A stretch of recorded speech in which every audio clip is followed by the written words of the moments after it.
May ipakita ko sa inyo bago ako mag-vacuum. Kasi nag-order ulit ako sa H&M ng damit ng aking pamangkin. Nasa sale to lahat. To, di ba? Pang swimming. Ganda nito. Sabi ni Kira, magustuhan daw to ni Liwa.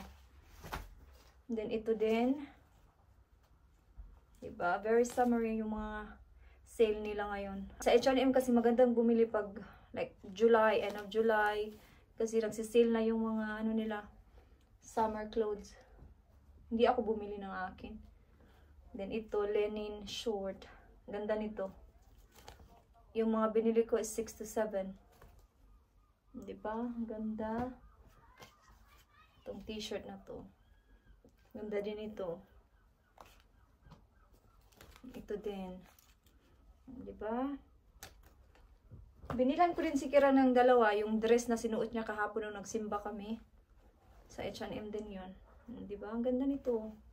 Gustong gusto ko yung kulay nito. Kaya so, yung bibilhin ko na lang sa pamangkin ko is sapatos and then kalo pa. Hat. Yun lang. And then tapos na ako sa kanya. And then pag pupunta ako ng Brighton, bibili ako ng something sa mama ko at sa papa ko.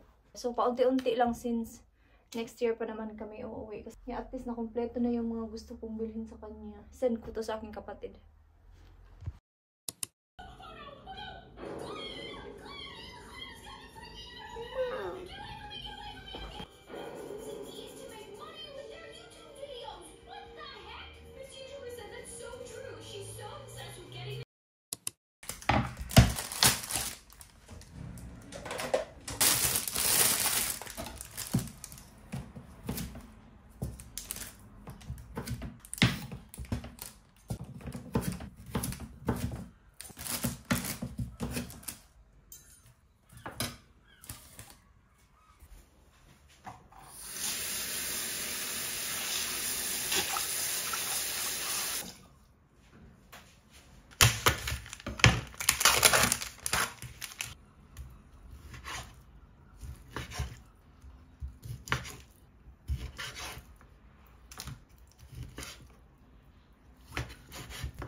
So, magkape muna tayo bago tayo magluto ng dinner. Kinat ko lang sila, parang ready na mamaya. So, ito na yung broccoli. Ito yung akin mamaya. Salmon.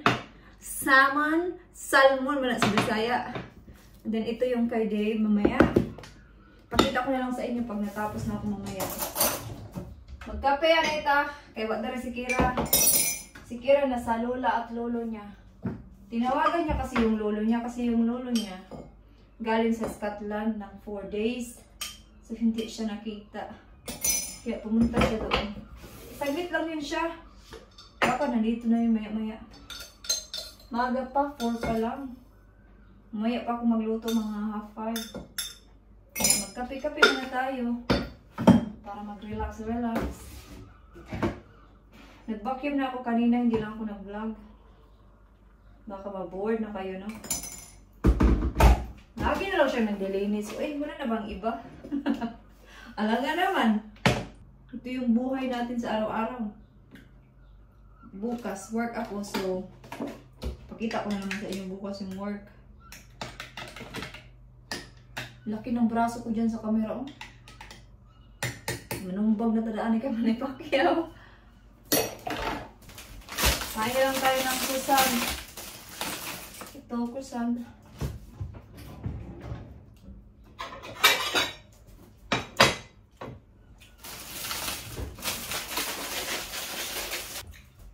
Magkape na tayo. Kape-kape. May kalat dito si Kira kasi kanina di ba nag-drawing siya. The reason why na pumunta siya sa lolo niya kasi meron siyang ipaprint daw. Ewan ko sa kanya kasi nga naglaro-laro siya. Nakaka-relax talaga pagkape. No? Alam nyo ba nung sa Pilipinas ako hindi talaga ako nagkakape. Nagma-Milo, okay na yung Milo, gatas, ganun. Pero nung nakatira na ako dito sa UK, kape is life na talaga. Kasi di ba malamig, parang pag malamig tapos nagkakape ka, parang nakaka-relax. Minsan nagkakape ako twice or 3 times a day. Iwasan ko siya, pero iniiwasan ko siyang maging 4. Kasi it's a bit too much. Magkape muna ako guys. And I'll see you na lang mamaya pag dinner time na, pagluto time na talaga. Okay? Hindi ko na napakita sa inyo. But next time, kung gusto nyo makita, pakita ko siya sa inyo. So ito yung breakfast ni Day bukas. Since Sabado bukas, half day lang siya. So kunti lang yung ginawa kong overnight oats. Normally siya yung gumagawa nito. Pero kung meron naman akong time para gumawa, so ako na lang yung gumawa. So ito yung nilagay ko. May kiwi, raspberries, blueberries, and then ito. Gusto ko sanang ikat yung saging, pero puno na kasi siya. And then nilagyan ko ng strawberry yogurt, and then jumbo na oats. Yeah, ito siya. Diba? Ready na for fridge, and then bukas, kakainin niya to sa work. Sa work siya kumakain ng breakfast. Lagay natin dito. Saan ba?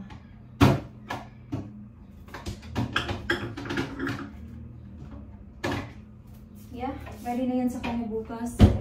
And then, I think gagawa siya ng sandwich for lunch kasi half day lang naman. Di ba kagabi ginawan ko siya ng salad kasi full day.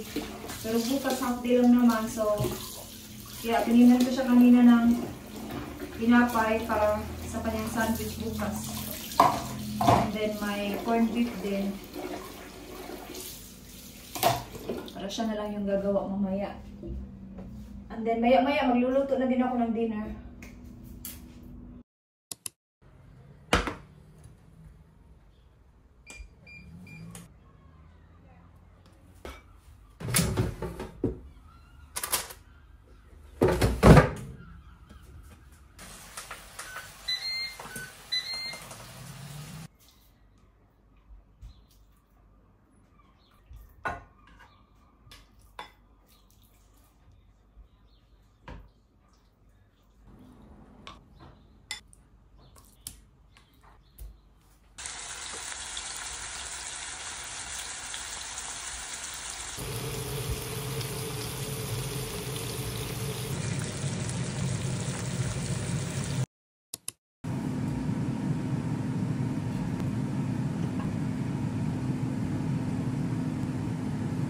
So, ito na yung dinner ni Dave. Yung akin is white rice.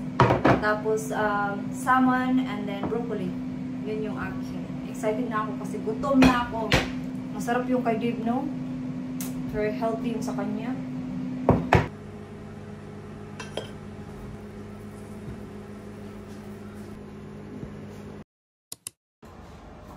Grabe, busog kaming dalawa ni Dave. O, tingnan niyo. Buyag lang. Ubos, sabi ni Dave, ang sarap daw.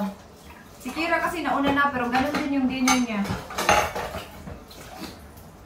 Pero yung chicken ni Kira, hindi ko nilagyan ng Cajun. Kasi yung Cajun medyo spicy.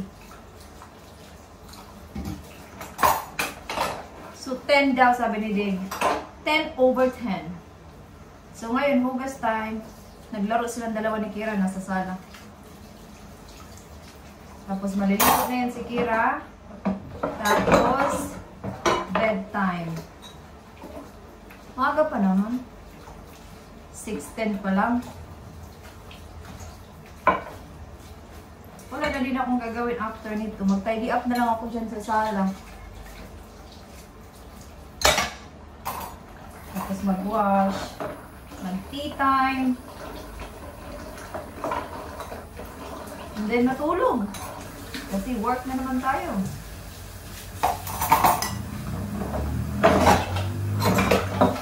So, kaninang umaga, di ko pala nasabi sa inyo.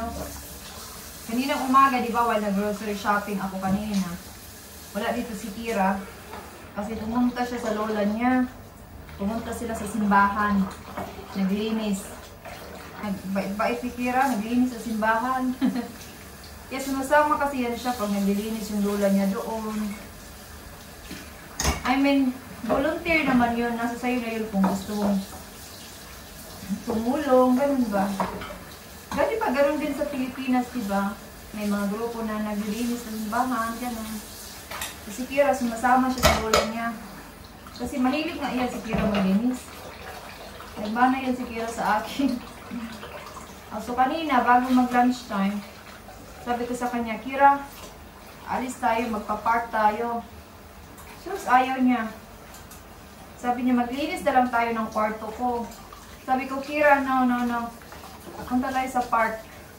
Sabi niya, ayaw niya daw pumunta sa park. Kaya, ano na lang siya, nag-drawing. Ayaw niyang lumabas. Nalabas daw siya kung kasama niya yung friend niya sa school. Pero syempre, di ba, summertime, may mga ganap din yung mga klase niya. Baka yung iba, nag-holiday, ganun. So, hindi kami lumabas. Dito lang siya sa loob, nag-drawing, nag-laro-laro din sa kwarto niya.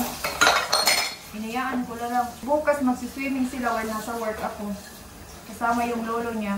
Kung saan si Kira nagsuswimming lesson. Punta sila doon bukas. Kanina sana sila pupunta. Sabi ko sa lolo ni Kira, bukas na lang kasi work ako. Pwede na pumunta sila doon bukas. Sabi niya, sige.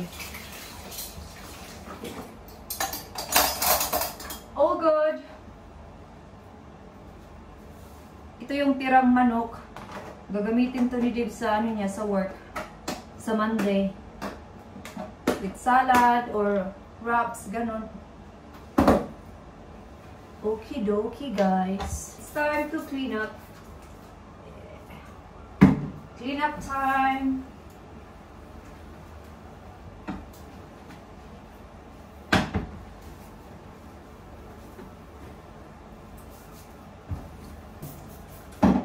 Ibabad natin tong sink. Gusto kong kumain ng ice cream.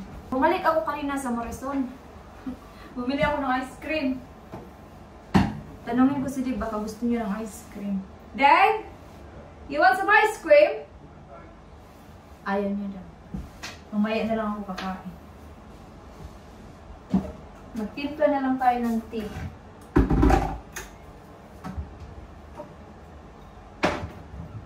Si Dave lang yung gawan ko.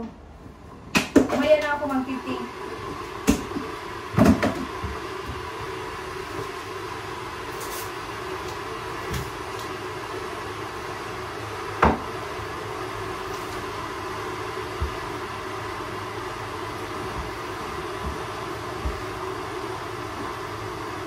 Tapos na tayo dito. I-washing ko ito mamaya ang mga pamunas. Mamaya na. So, mommy's time. So, i-end ko na dito yung vlog kasi mag-color-color kami ni Kira. Yeah, so thank you so much guys for watching this vlog and I hope to see you guys on the next one. Bye-bye!